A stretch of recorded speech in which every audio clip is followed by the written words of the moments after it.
Well, good day, everybody. Welcome back. And it's also good to see Alex Jamieson here again from AJFinancialPlanning and looking particularly well. Thanks, Craig. Great to be here. Well, I'm glad.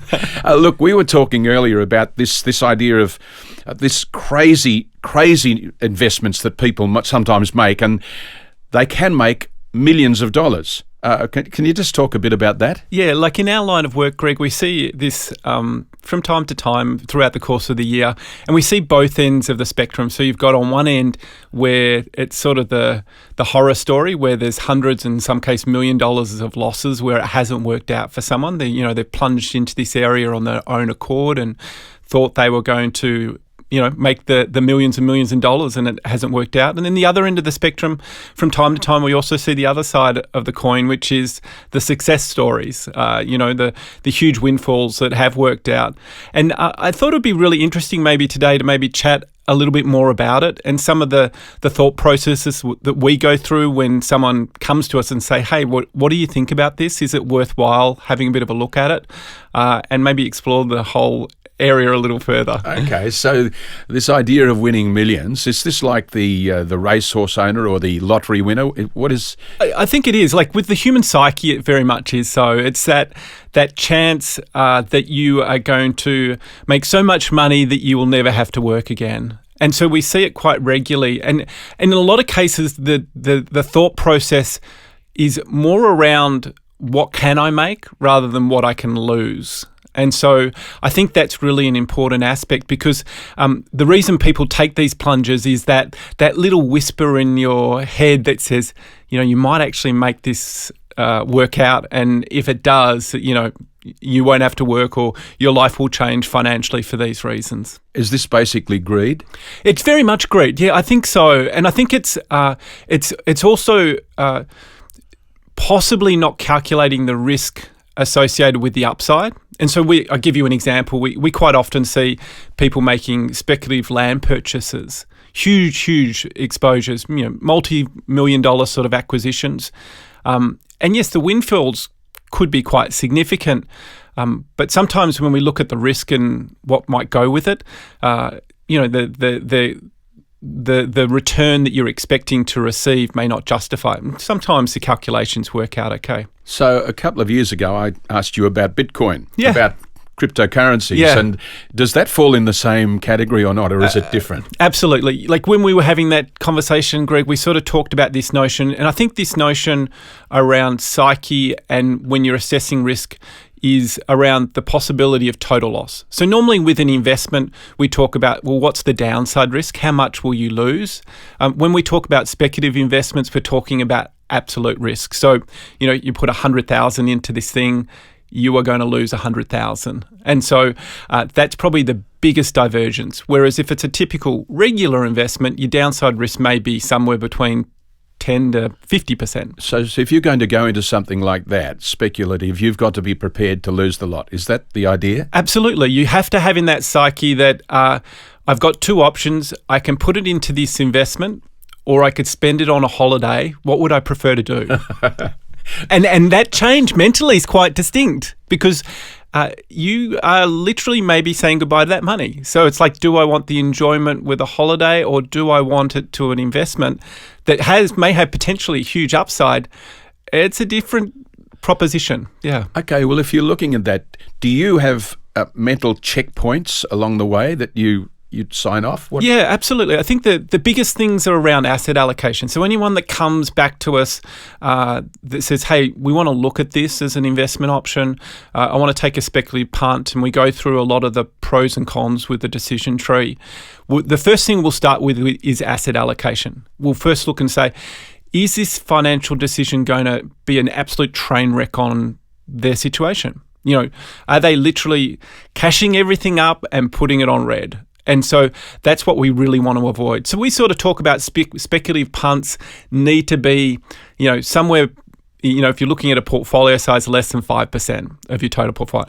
Not big enough that it's going to destroy your financial future. Now the trade-off with that, and every sort of entrepreneurial story that you hear about is they've put it on red. The problem with it is not many people write books about the failures because, if we look at, say, the venture capital world, they're experts in what they do, and every winning story, they still have 9 losses. And that's a good performer in venture capital world. So if you sort of apply that with the person on the street, your odds are going to be far worse. And so, it's around that asset allocation side of things is really important to consider. Okay, well, let's look at the positives then. Have you got examples from your own practice of how these might have worked out in the past? Yeah, absolutely. Like, I think over the years we've sort of seen the success stories in crypto and, property deals that have worked out and speculative shares and those types of things. I always like the one around, we've got a client really intelligent, very, very clever, does the detailed research on it. And I call it the Barry Lambert trade. So anyone that's sort of looked at the BRW rich list, Barry's on there, great, successful Australian businessman. Whenever Barry pops up in a new venture, she's usually there sniffing it out, having a bit of a look. So rather than the favourite jockey or a favourite trainer, this is a favourite business person investing. It's sort of following the founder, and I guess the idea behind the founder following idea is that the founders have got access to, I guess, we call it the smart money. So they're interested in areas that are hopefully going to go somewhere, and if they've been successful over the time, hopefully they've had some ability to discern the risk correctly.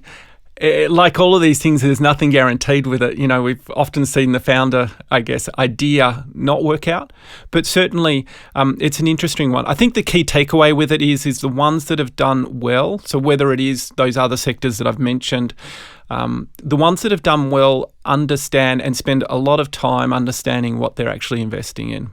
Okay, so what sort of percentage in a portfolio would you recommend to people in terms of speculative investments as opposed to not? Yeah, I think it's for us, we sort of like to keep position sizes around 1 to 2% of a portfolio. So quite small. 1 to 2, not up to 5. No, like, you might say your speculative basket is 5% of the total portfolio, but within that, it might not be just one trade. Like it's obviously you want to diversify the risk. I spoke about that venture capital idea. For every one winner, you're going to have a plague of losses, unfortunately. Yeah. The thing with it and the discussions that I have with people as well is, if you genuinely think this upside has that potential, you don't have to put a lot of money into it. So, these upsides that I'm talking about, you might see in 12 months, 300%, 700%, 1,000% sort of upside returns. Now, you sort of plug that into your calculator. You find that you don't need a lot of exposure to get a couple of $100K under your belt fairly quickly. The biggest thing, though, is as well with the conversations is at what point do we pull the lever and hit the ejection button? Because everyone... Well, that's the secret, isn't it? Yeah, everyone falls in love with these things. I don't know anyone that does these investments and don't fall in love with. And it's easy to. It's created huge wealth. But the ejection cord's the most important one, because what we find is I've got a fabulous Swiss client, and he talks about the exponential curve, which is basically the straight line that goes straight up, which is a wealth creation. And then there's the other side of that, which is often the straight line that goes down. Yeah. And so it's knowing, okay, well, when do you take money off the table? And that's really important, because we've also seen the ravages where they've hit it, but they just weren't happy to exit. And there's no shortage of storages there too. Well, I'm very happy. Over the last couple of years, you've advised me very well in terms of going for something for a while, but then pulling back. And the timing was wonderful, and I'm very grateful for that. Anyway, I want to say thank you, everyone, for joining us today. It's a different topic, this speculation, and I don't know how much greed is involved. I think timing, from my perspective, is very important. But I've got here this quote that from Alex Trebek, who once stated, "Don't minimize the importance of luck in determining life's course." Well, that's all very well and good. I'm just very glad that we have people like Alex who we can trust, quite frankly, and make a difference. It takes away the speculation. And so I thank you. Look forward to seeing you in the new year, in 2020. And it's been a delight working with you over the last 3 years. Thanks, Greg. The advice provided on this program is general advice only. It has been prepared without taking into account your objectives, financial situation, or needs.